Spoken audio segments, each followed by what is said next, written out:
Bonjour, bonjour. Donc petite vidéo. Aujourd'hui, je voudrais parler de la crise environnementale à laquelle on fait face, qui est mondiale, et au fait que la plupart de la communication sur cette crise tourne autour du changement climatique. Je vais vous expliquer pourquoi je pense que c'est une erreur et comment est-ce qu'on peut la corriger. Donc, c'est évident, souvent quand on entend parler de la crise environnementale, on entend parler du climat. Dans les médias, c'est souvent comment faire face au réchauffement climatique, etc., etc. Donc, pour beaucoup de gens, en fait, qui commencent à prendre conscience de la crise environnementale, le sujet, c'est le réchauffement climatique. C'est le sujet principal. Et si, bien sûr, le réchauffement climatique est un sujet fondamental lorsqu'on parle d'écologie, ce n'est pas le seul. Il y a aussi, par exemple, la sixième extinction de masse avec la disparition des espèces.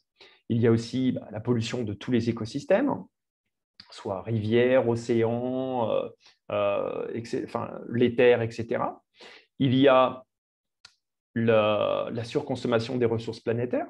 Donc aujourd'hui, il faut quand même savoir que pour que notre système soit durable, dans la manière dont on consomme aujourd'hui, il faudrait que la planète soit qu'elle soit 1,7 fois plus grande. Ce n'est pas gagné.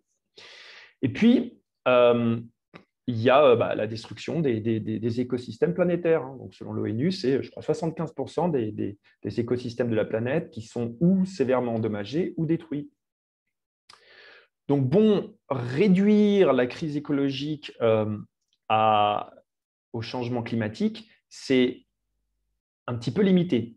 D'autant plus que ça va être un sujet, en fait, qui va être discuté. Il va y avoir des experts, des soi-disant climatologues qui vont le nier, qui vont sortir des théories comme quoi le changement de climat, ça a toujours existé, etc.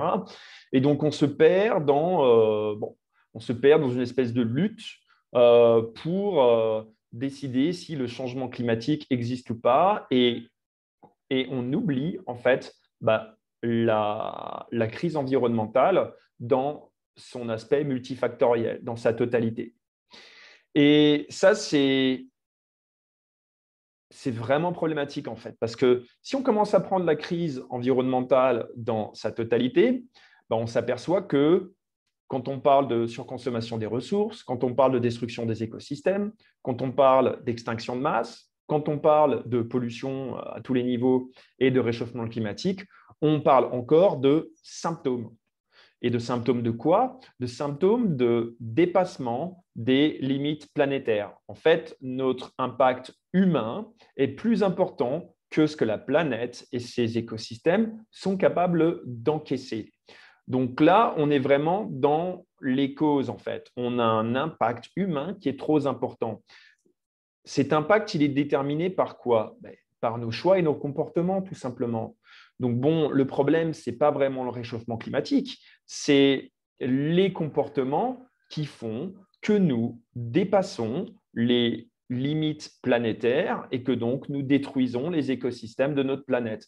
Et détruire les écosystèmes de notre planète, ce n'est pas détruire la planète, c'est se détruire nous-mêmes.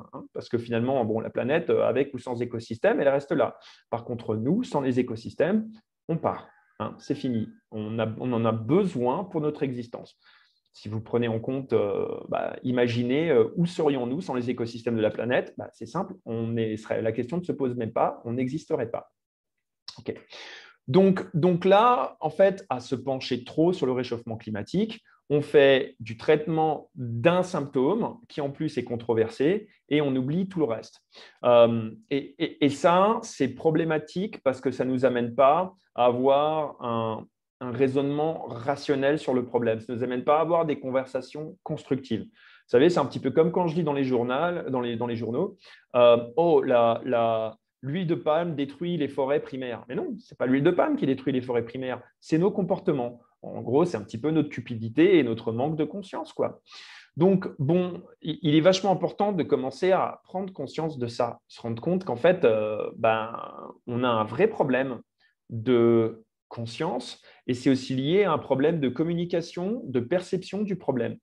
En fait, d'ailleurs, si on se penche sur le problème de durabilité Donc, au-delà de l'aspect environnemental, il y a aussi un aspect social, il y a aussi un aspect économique, il y a aussi un aspect géopolitique, il y a aussi un aspect culturel. Donc, tout ça, tous ces aspects rentrent en compte. Par exemple, l'aspect social, c'est l'accroissement des inégalités. Bon, ben, une civilisation qui est dans l'accroissement des inégalités, c'est une civilisation qui n'est pas durable. Parce qu'à un moment, quand on tire sur l'élastique des inégalités, il finit par péter. Et donc, ça finit en conflit social jusqu'à ce que ça pète vraiment pour de bon, en fait, jusqu'à ce que ça renverse le système. Donc, un système comme ça ne peut pas être durable. Quand on parle, par exemple, de non-durabilité économique, il suffit de voir le système de dette. Avec un système monétaire qui est basé, une création monétaire qui est basée sur la dette et un accroissement constant des dettes. C'est basé sur les dettes et sur l'intérêt. Donc, en gros, ça, c'est pareil. Au bout d'un moment, la dette est tellement abyssale que le système finit en fait par s'effondrer. En fait, c'est simplement, il n'y a pas d'équilibre dans tout ça. Et tout ça, c'est interdépendant et interconnecté. Je veux dire, les crises environnementales, sociales, économiques sont interdépendantes et interconnectées. Tant que les gens ont peur d'être laissés derrière, de ne pas être à la hauteur, ils vont travailler et consommer compulsivement pour montrer qu'en fait, ils sont là, ils sont dans le coup. Et donc, forcément, quand on a besoin d'intégrer des limites planétaires, faire la course à la croissance pour savoir qui aura la plus grosse, ça devient plus trop rationnel, en fait.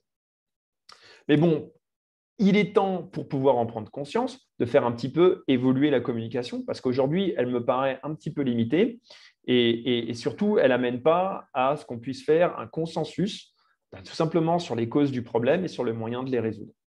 Donc voilà, le message ici, il est assez clair, c'est commençons à regarder le réchauffement climatique comme un symptôme du problème et non pas comme une cause. Et commençons à parler de la cause, c'est bien nos choix et nos comportements. Et si on se porte sur nos choix et nos comportements, là, il y a du travail.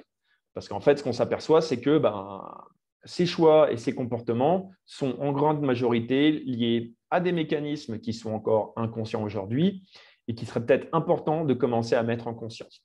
Donc bon, ça, c'est un autre sujet qu'on va développer dans d'autres vidéos. En tout cas, voilà, j'espère que le message est passé. Moi, il me paraît important et j'espère qu'il pourra amener quelques discussions ou du moins une ouverture de la perspective parce que, de toute façon, le problème de non-durabilité dans son ensemble, c'est une menace existentielle pour l'humanité. Donc, en gros, c'est un problème qui est prioritaire, même si on a un peu du mal à l'admettre. Voilà, ça devrait être notre priorité aujourd'hui parce que c'est la survie de l'espèce qui est en jeu, c'est l'avenir, c'est notre avenir. Et bon, voilà, j'espère quand même qu'on est assez conscient pour comprendre qu'en fait, il n'y a peut-être pas besoin d'aller taper le mur pour se rendre compte qu'il est là. Peut-être juste besoin de se rendre compte qu'il est là, de mettre un petit coup de frein et un petit coup de volant, et puis de choisir un autre destin, un autre avenir pour l'humanité que celui d'un effondrement de civilisation et potentiellement d'une menace existentielle. Voilà, voilou. Allez, j'espère que, en tout cas, c'était productif pour vous. On fera d'autres vidéos de toute manière. Bye!